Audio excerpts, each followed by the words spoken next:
ለዘላለም ድንግል ለዘላለም ንጽሕት በዘላለም ሕትምት ሆና እስከ የሌለው ዓለም ድንግል ነች። በጸጋ ድናችኋል ማለት ናሪዎስ አንድ ጥቅስ ይዞ ተነሳ። የትኛው ከየት ነው ይዞ የተነሳው? መጽሐፈ ምሳሌ 8:22 በመድኃኒታችን ኢየሱስ ክርስቶስ ነው። ኢንጂነሩ እሱ ነው። ዓለምን በ6 ቀን ሰርቶ ይጨርሳል።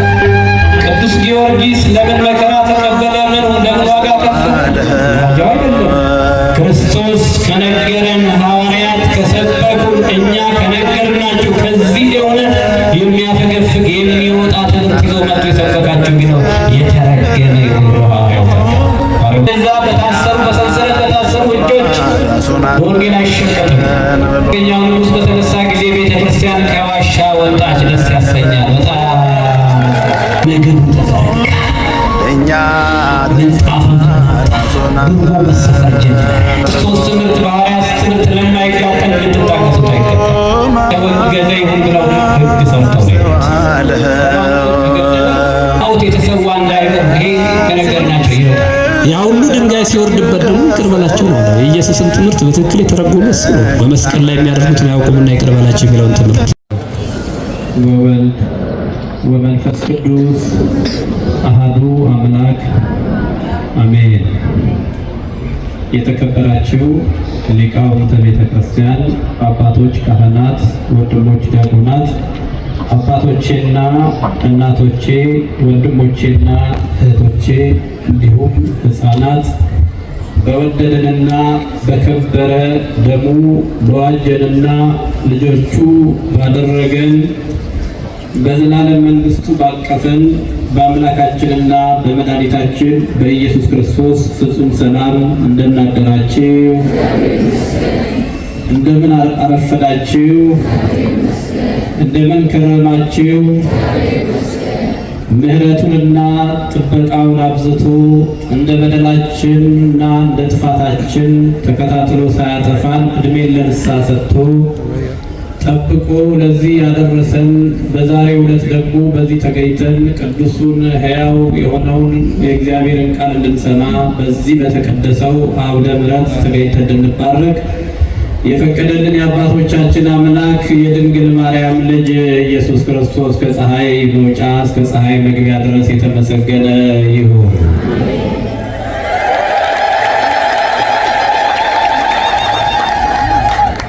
እግዚአብሔር ያረዳው ውስጥ አለ እንዴ?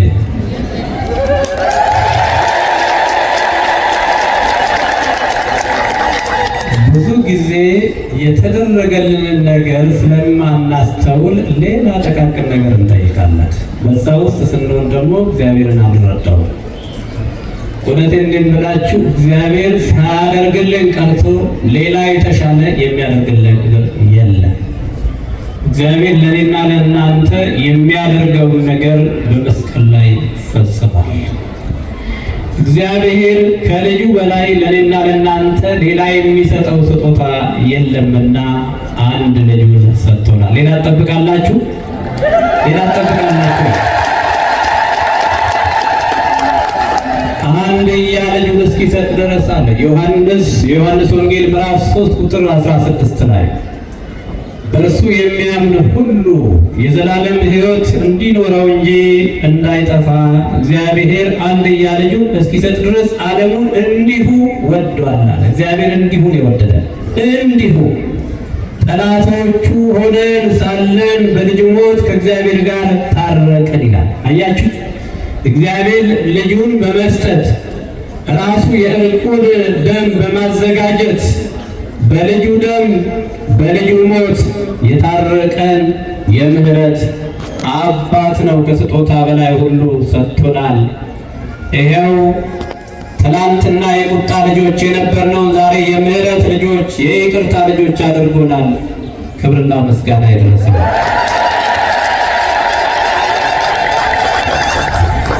የጌታችን እናት የመድኃኒታችን እናት የኢየሱስ ክርስቶስ እናት የ9 ወር ከ5 ቀን ከተማው ከዛም ደግሞ የሕፃንነቱ ዙፋን ከዛም 30 ዓመት እስኪሞላው ዘይትቤዘዝ ለአዝማዲው ለዘመዶች ሁሉ እየታዘዘ ብሎ ሉቃስ እንደተናገረው ጌታ በፍቅር በትህትና ሲታዘዛት እሷም ስታገለግለው በእውነት ማርያም ሆይ ስለዚህ እንወድሻለን የሕይወትን መብል የሕይወትን መጠጥ ወልደሽልናልና ብሎ አባ ሕርያቆስ እንደተናገረው ይህን የሕይወት መጠጥ የሕይወት መብል የሕይወት ራስ የሆነው የሕይወት ራስ ይለዋል ኢየሱስ ክርስቶስ የሕይወት ራስ ነው።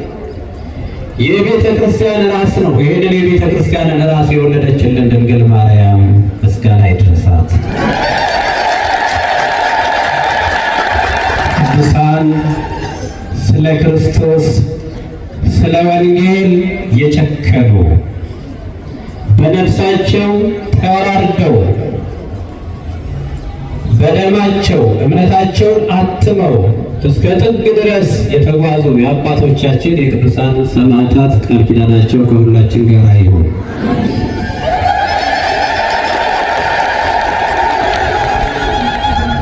እንዳሰለችው ሰፋ አድርገን ነው ዛሬ የምንማረው። ብዙ ጊዜ ያው ወንጌል አያስተምሩም ትሉ የለ እናስተምራለን። ስለዚህ ሌላውን እናሳጥረዋለን ማለት ነው። እሺ ጥላ መዘርጋቱ ሌላውንም እናሳጥራለን። የትኛው እናርዝመው? የቱ ይሻላል? ጥላው ይዘርጋ? እግዚአብሔር ከኛ ጋር ይሁን።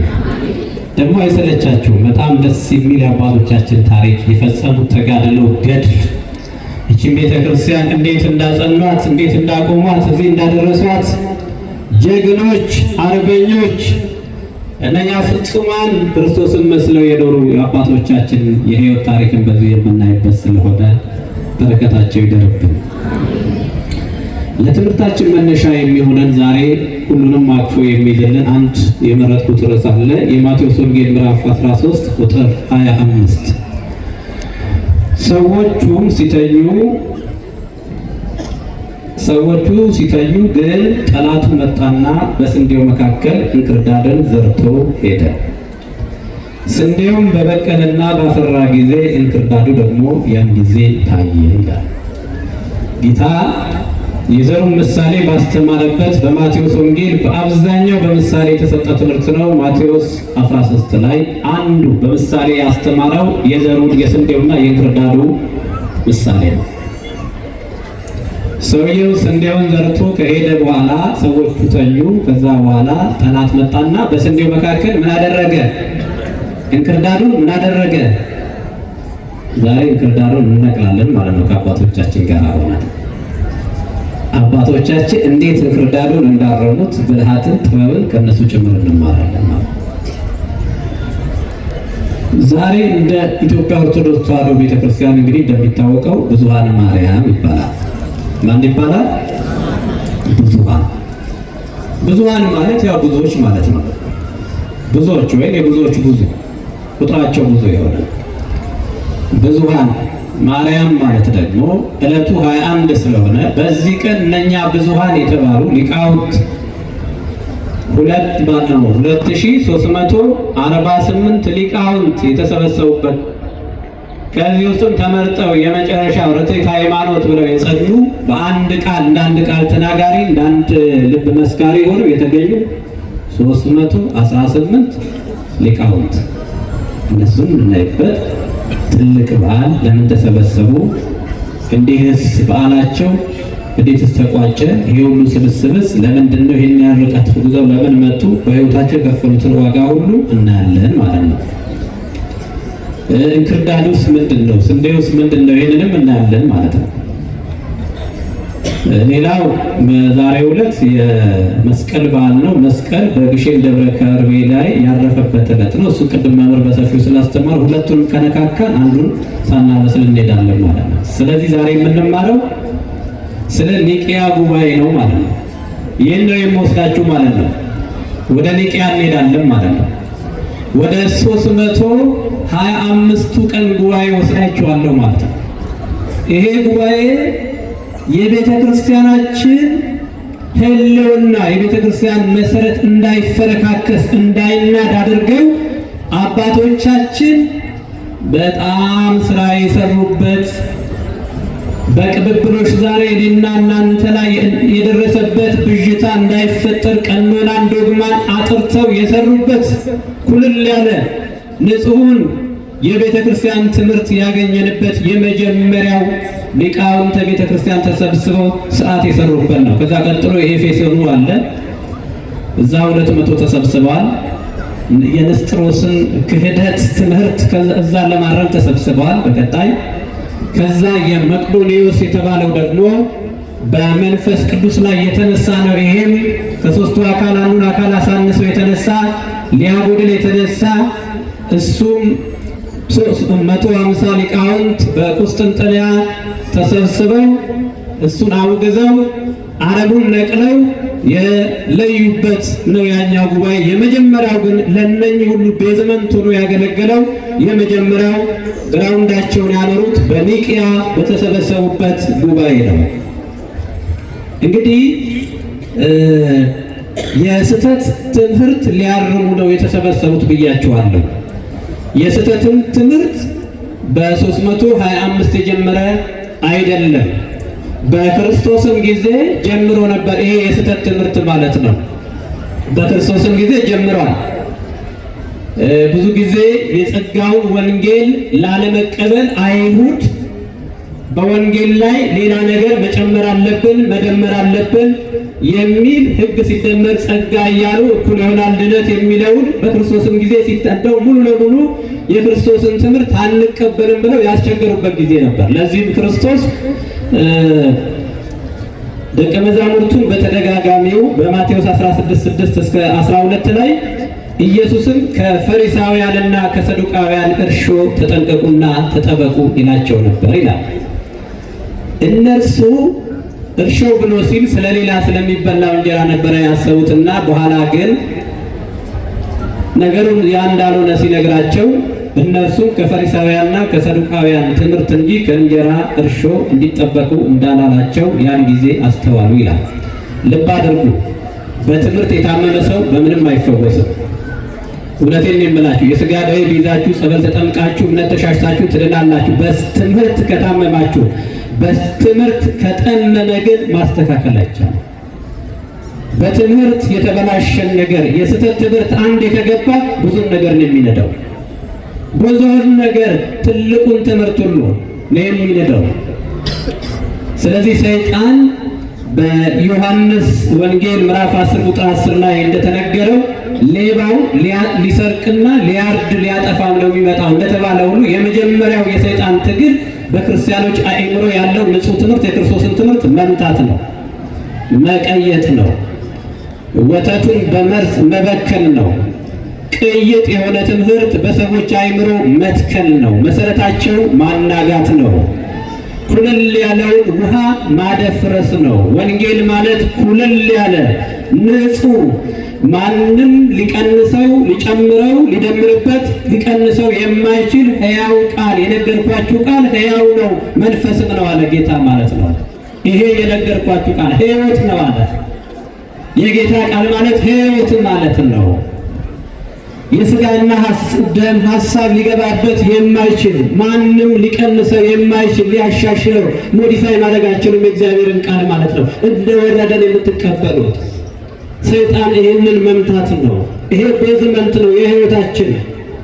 ጠላት መሰረታችሁን የሚመታው መሰረታችሁ ከተመታ ሌላው ይፈራረሳል። ግድግዳው ጣራው መቆም አይችልም። ዋናው መሰረት ነው።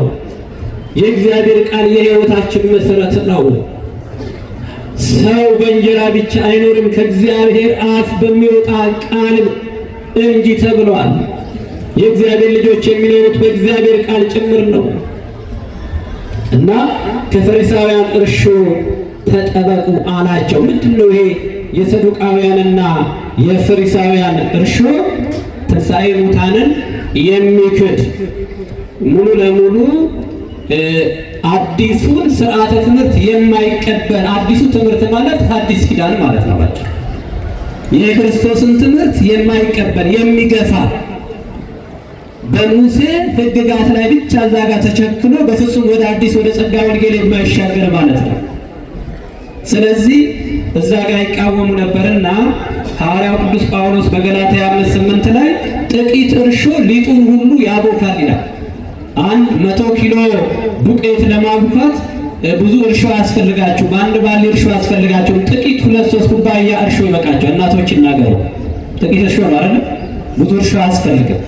ጥቂቷ የስህተት ትምህርት ታደበላልቀዋለች፣ ትልቁን ትምህርት ትመርዘዋለች። በጣም ከባድ ነው፣ በጣም ከባድ ነው። በአንድ ትልቅ በርሜል ውሃ ውስጥ አንድ ብልቃጥ መርዝ ቢገባ መርዙ ትንሽ ነው ብላችሁ አትጠጡትም። የስህተት ትምህርት ትንሽም ብትሆን የስህተት ነው። ሰይጣን እንደዛ ነው የሚያደርገው። በእውነት መካከል ጥቂት ሐሰትን መደባለቅ ነው።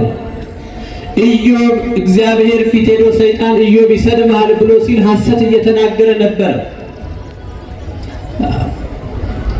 ስለዚህ ጥቂቱ እርሾ ሊጡን ሁሉ ያቦካልና ይሄ የፈሪሳውያን እርሾ የተባለው የስህተት ትምህርት ነው።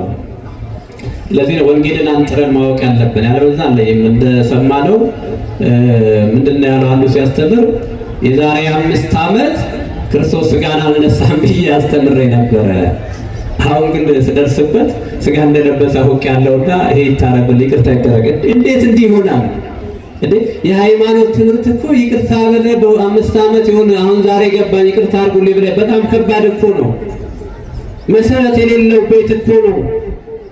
ስለዚህ መሰረት በሌለው ላይ ነው የምትገነባው ማለት። ለዚህ ነው የኢትዮጵያ ኦርቶዶክስ ተዋሕዶ ቤተክርስቲያን በምስጢረ ሥላሴዋ በምስጢረ ሥጋዌዋ በአዕማደ ምስጢር በምንም የሚተካከላት የሚደርስባት የለም። ሌሎችም ቢሆኑ ከዚች ወለው ጨለፍ እያደረጉ ይናገራሉ እነሱ ማለት ነው።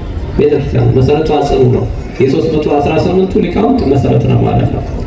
እና በክርስቶስም ጊዜ ብቅ ያሉ የስህተት ትምህርቶች ወደኋላ የሚገትቱ የክርስቶስን ደቀ መዛሙርት ወደኋላ የሚስቡ የስህተት ትምህርትን የሚቀይጡ ነበሩ ማለት ነው። ከነኚህ ነው ተጠበቁ ያለው። ከፈሪሳውያን አስተምሮ ተጠበቁ፣ ያስተማርኳችሁን ለበውክሙኑ አስተዋላችሁን ይላቸው ነበር።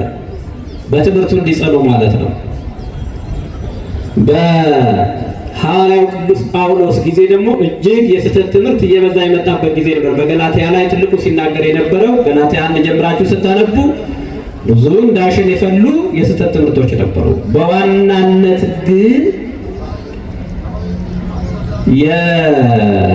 ቅድም እንዳልኳችሁ የጸጋ ወንጌል ክርስቶስ በከፈለው ዋጋ ለሰዎች ምህረት ያደረገውን የማይቀበልና ነው ብሎ ይሄንን የሚያክፋፋ የሚረግጥ ማለት ነው።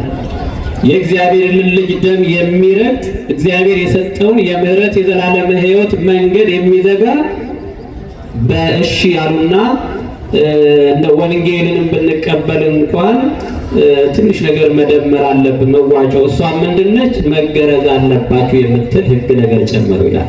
እዚህ ጋር ቅዱስ ጳውሎስ የሚለው እናያለን። በክርስቶስ ጸጋ እናንተን ከጠራችሁ ከእርሱ ወደ ልዩ ወንጌል ይለዋል። ይሄ የስህተት ትምህርት ልዩ ወንጌል የሚባለው ልዩ ወንጌል ይባላል። የተለየ ከሰማነው እውነት ውጪ የሆነ ወንጌል የሚመስል ግን ወንጌል ያልሆነ ግን ወንጌል ይመስላል። ወርቅ የሚመስል ግን ወርቅ ያልሆነ የሚያሳስት ማለት ነው። ወንጌል ያልሆነ የስህተት ወንጌል አላቸው። ልዩ ወንጌል እንዲፈጥናችሁ እንዴት እንዳለፋችሁ እደነቃለሁ። እርሱ ግን ሌላ ወንጌል አይደለም። የሚያናውጧችሁ የክርስቶስን ወንጌል ሊያጣምሙ የሚወዱ አንዳንዶች አሉ አለ። ወንጌሉን ሊያጣምሙ ቀጥልና ምን አለ? ይሄን ነገር በእርግማን የዘጋው እኛ ከሰበክንላችሁ አለ። ነገር ግን እኛ ብንሆን ወይም ከሰማይ መልአክ ከሰበክንላችሁ ወንጌል የሚለይ ወንጌል ቢሰብክላችሁ የተረገመ ይሆናል።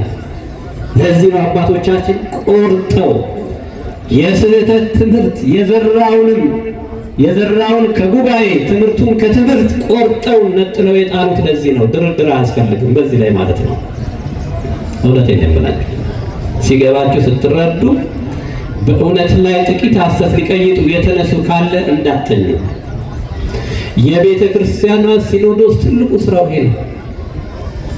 አንድ መከላከያ ሕገ መንግስቱን የመጠበቅ ግዴታው የመጀመሪያው ማለት ነው። ሕገ መንግስቱ ፈረሰ ማለት ሀገር ትፈርሳለች። የመከላከያ የመጀመሪያ የሚጠብቃቸው ወሳኝ የሆኑ በጣም በንስራኤል የሚጠብቃቸው ከህገ መንግስቱ ብለን ስንል ወሳኝ የሆኑ ነገሮች አሉ። እነኛ ለሀገሪቷ ዛሬ ወጥተን ለመግባታችን በሰላም ወጥተን ለመግባታችን ወሳኝ እነኛን ጠላት ሲመጣ የሚይዛቸው ነገሮች አሉ፣ ቁልፍ የሆኑ ቦታዎች። በሃይማኖት ስንኖር ይሄ ሲኖዶሱ ይሄ ሊቃውንት ጉባኤ እንደ መከላከያ ማለት ሌላ አይደለም። ፋይናንስ እንዲሰራ ነው ቁጭ ብሎ ያንን የዓመቱን በጀት እንዲሰራ ስንት ገባ ስንት ወጣ አይደለም። የሃይማኖትን ጉዳይ ጠንቅቆ እያንዳንዷን አሁን ለምሳሌ በሚነሱ በመጽሐፍት ላይ እንኳን ዝም ብሎ አይታለፈም። ትክክል ነው ትክክል አይደለም የተነሳው ጥያቄ ሰብስቦ መጽሐፍቱን ይመረምርና ስህተት ያለበትን ያርባል። አይ ድርቅ ብሎ ትክክለኛ አይደለም። እንደዚህ አይነት ግግም ያለ አካሄድም አይደለም። በእግዚአብሔር ቃል ይመረምራል፣ ይፈትሻል። ከዛ በኋላ ንጹህ ወደ ቦታ ይከታል፣ ሌላውን ደግሞ ያርማል ማለት ነው። ይሄ ሲኖዶስ ስራ ነው። ይሄ ሊቃውንት ጉባኤ ስራ ነው እንጂ የቲክቶከሩ ይሄ መንደርተኛው ምንምጮው የሱ አይደለም። ሃይማኖት የሱ አይደለም።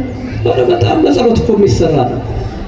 በኋላ እነግራቸዋለሁ። እነኚህ ሊቃውንት ወደ ፍተሻ ወደ ምርመራው ሲገቡ የከፈሉት ዋጋ ማለት ነው።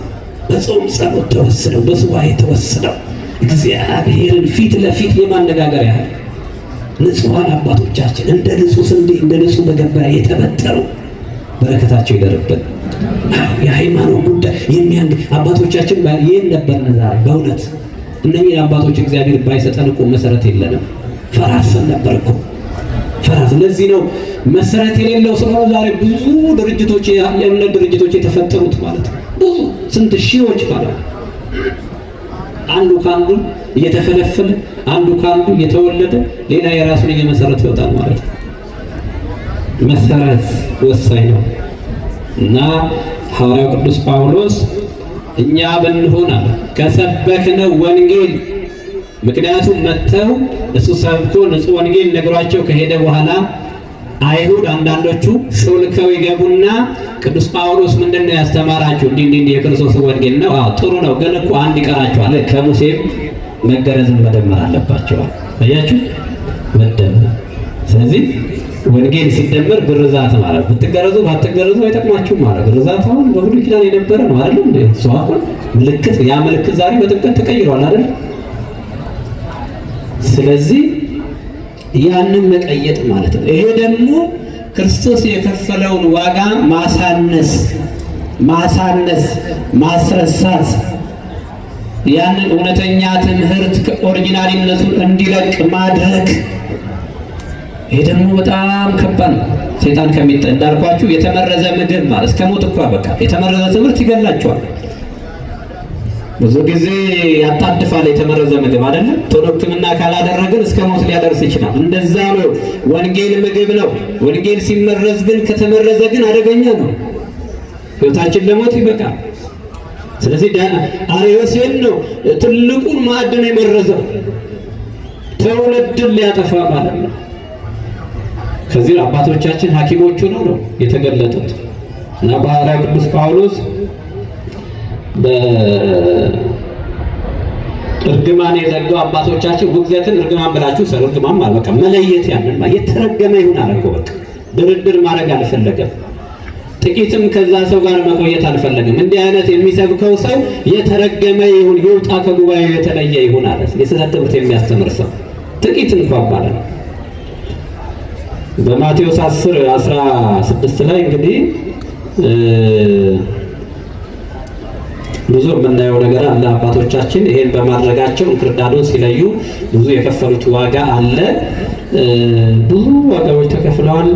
የምናያቸው ይሆናል። ስራ ሲሰሩ የገጠማቸው ብርሃኑን ከጨለማ እንክርዳዱን ከስንዴው ሲለዩ እንዲቀላል ነገር እንዳይመስላችሁ። ምክንያቱም ዲያብሎስም በራሱ ያደራጀው ብዙ ሰራዊት አለው። ሰልፍ ነው፣ በሁለቱም ወገን ሰልፍ ነው፣ ግጥሚያ ነው፣ የጦር አውድማ ነው። ኒቅያ የጦርነት አውድማ ነች። የሰይጣን ሰራዊትም አለ፣ ይዋጋል። በዛኛው በጣም ትጥቅ ያስፈልጋቸዋል፣ መንፈሳዊ ትጥቅ። በኤፌሶን 6:10 ላይ የተጠቀሰ እግዚአብሔርን ዕቃ ጦር አንሱ ይላል። የጸሎት ትጥቅ ያስፈልጋል፣ የእምነት ትጥቅ ያስፈልጋል፣ በጣም መታጠቅ ያስፈልጋል። እንደዛ ካልሆነ ትግሉ ከባድ ነው። ጌታ ተናግሯል። በዚህ በወንጌል ምክንያት በማቴዎስ 10:16 ላይ ወደ ሸንጎ አሳልፈው ይሰጧችኋል፣ በምኩራቦቻቸውም ይገርፏችኋል፣ ከሰዎችም ተጠበቁ ይላል። ይሄ ወንጌል የሚወልደው ነው። ለወንጌል የምትከፍሉት ዋጋ ነው። እንግዲህ ስለዚህ ወደ ኒቅያ ልውሰዳችሁ። ከዛው እያየን ወደ አዲስ ኪዳንም እየመጣን ከቅዱስ ጳውሎስ ለወንጌል የከፈለው ከነሱ ጋር ጎን ለጎን እያየን እንሄዳለን። ኒቅያ በኒቅያ አባቶቻችን 2348 ሰዎች ተሰበሰቡ ነው። ከነጋ ስልክ ያዛችሁ አቁሙ። ስልክ ያዛችሁ እዚያ ወደ ምርት አካባቢ ስልክ ወንጌልን መቀየጥ ይባላል በራሱ ማለት ነው። ታረጋለህ ማለት ነው። ሰው ሲያስተምረታ ነው ማንንም በወንጌል ማንንም አትለፉ ረግም ያልፋለው ያልፋረ ቅዱስ ጳውሎስ። ስለዚህ ወንጌል ላይ ጸጥ ብለን ማዳመጥ ያለብን ለወንጌል ወንጌል ሁሉ ነገር ነው እና ኒቅያ ነው የምናየው። በኒቅያ ብያቸዋለሁ። ስንት ናቸው የተሰበሰቡ ብያቸዋለሁ። መጀመሪያ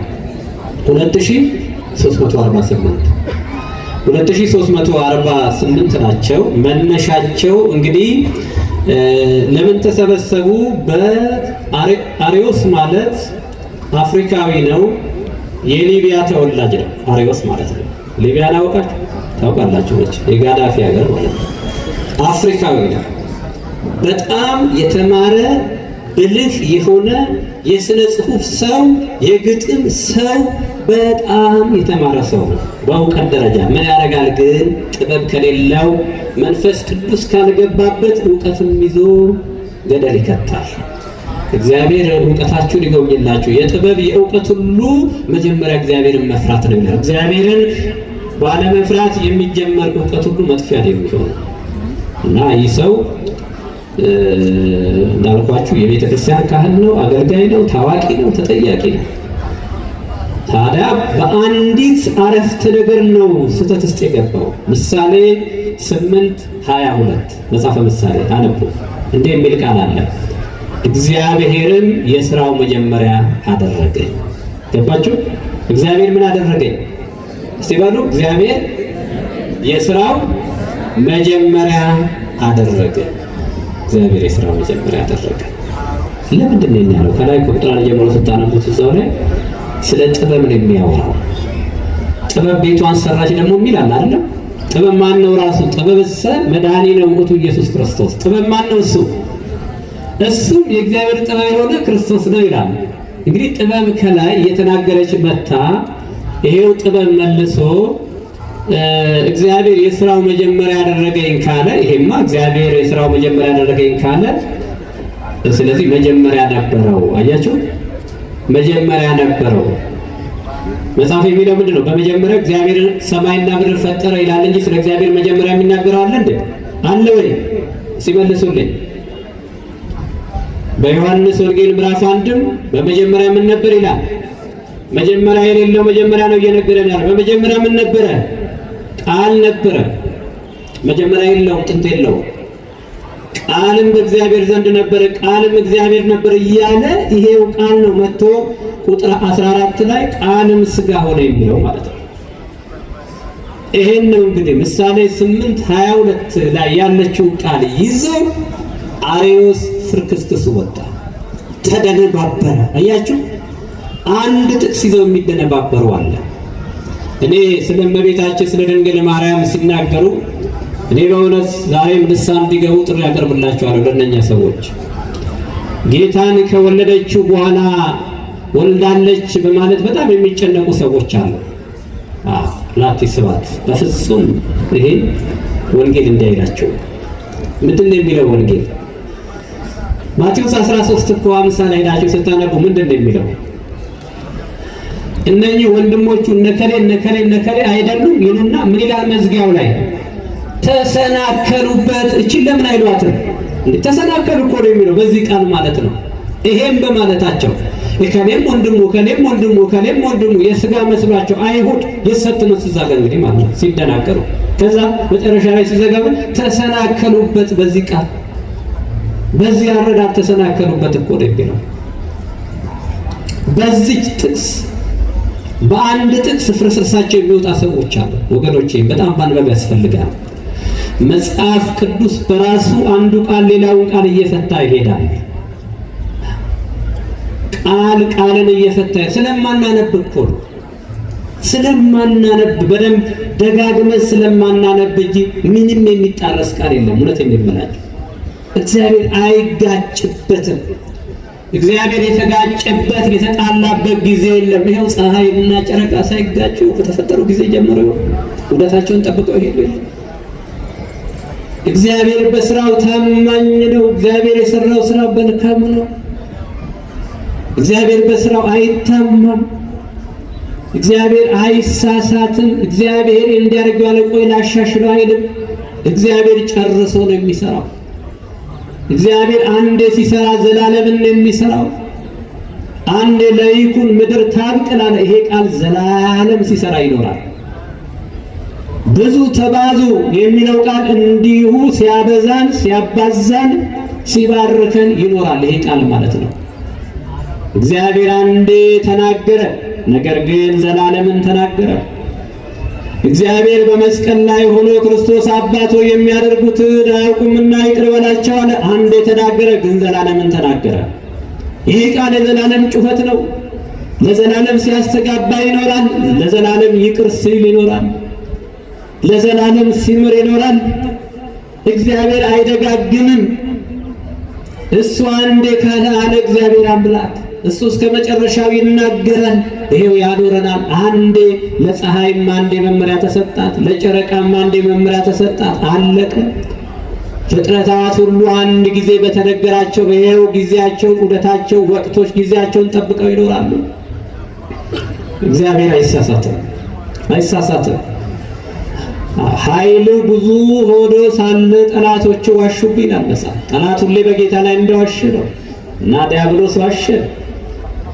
ወልድ ያልነበረበት ጊዜ እዚህ ጋር እኮ አይደለም የካደው፣ ማርያም ጋር አይደለም የካደው። ገና ካደ መጀመሪያ አልነበረም ማለት አልነበረም። ግን ከጊዜ በኋላ የሆነ ጊዜ አለ። እግዚአብሔር ስራን ሊሰራ ሲፈልግ ምድር ሰማይን ሊፈጥር ሲፈልግ ልክ ሸክላ ሰሪ መጀመሪያ መደቧን ሰርታ በመደቧ ላይ ሌላውን ነገር እንደምትሰራ እሱን የፍጥረታት ሁሉ መደብ አደረገው ፈጠረውና በእሱ ላይ ሌላውን ፈጠረ። ትልቅ ክህደት ነው ይሄ።